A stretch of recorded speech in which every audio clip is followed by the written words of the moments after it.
Kwamiriria serikali bakoragwa n'umurayi kiama gya DCP Rigathi Gachagua nigo bagenderire ko mochia umurayi wense William Ruto kubwatikana nkwana yaye nga nigo barayabo bakonya gukora ebikaro byoko mochia serikali usikobagana serikali kinga kecho boyigonigo Eugene Wamalwa abekire tenene bunere na Kalonzo mbabwatimero bilende yonsi yo gukora ebikaro na William Ruto.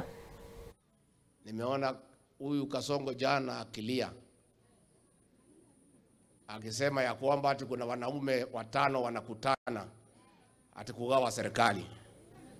Huyu Kasongo wana habari, amechanganyikiwa. Unajua tangu alienda pale Kisumu pale Bondo kulia machozi ya uongo akisema atanalia mambo ya Raila. Kalonzo akaenda pale, Mama Aida na wote familia wakasema wanatabua Kalonzo. Huyu Kasongo amechanganyikiwa. Sasa wewe bwana Kidinji katibu aletwa atea ateu wewe bwana Kidinji, listen here. Wewe una habari? Hao wanaume 5 wanakutana na mama moja. Hakuna serikali wanagawa. Wanapanga vile utaenda nyumbani. Hiyo ndio kazi iko mbele. Na hakuna mtu nagawa serikali. Tumeambiwa na watu ya Kenya kazi yetu ya kwanza ni kupeleka Kasongo nyumbani. Mambo ya serikali tutaongea baadaye. Hiyo ni propaganda ile umezoea kwa magazeti, ile unalipa ati kuna watu wanakutana kugawa serikali.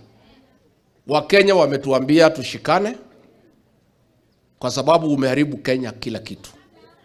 Watoto umeua. Wale wengine umesema wapigwe risasi muuu. Masomo ililetwa na Kibaki umeharibu. Matibabu ililetwa na Uhuru umeharibu. Biashara imekwama. Mashamba ya watu maskini umechukua. Wakenya wanatuambia tukusafirishe uende nyumbani. Kwa hivyo ukiona hiyo wanaume 5 na mama moja wakikutana, wanatafuta mtu moja ya kupeleka wewe nyumbani. Mambo ya serikali tutaongea baadaye. Lakini nilipokuwa nakuja hapa nilipata simu nyingi sana. Watu walikuwa wananiuliza, wewe Wamalwa, tunasikia wewe na Kalonzo mnatafutwa na mtu anaitwa Kasongo. Hizo simu zimetoka Kenya yote siku ya leo. Nilipofika hapa na Kalonzo, Rigiji akatuuliza, nasikia nyinyi wawili mnatafutwa na Kasongo. Na akatuambia mkiitwa msisahau kuniita. Rigiji, nataka nikwambie ya kwamba tukiitwa mimi na Kalonzo tutaambia Kasongo huyo kuzo wetu Rigiji ndio spokesman wetu.